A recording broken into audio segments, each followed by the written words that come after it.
ولمن خاف مقام ربه جنتان فبأي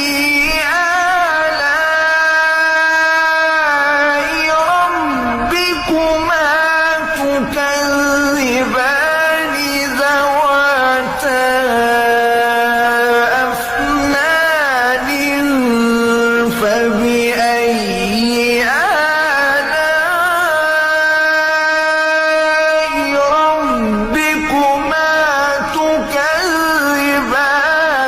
فيهما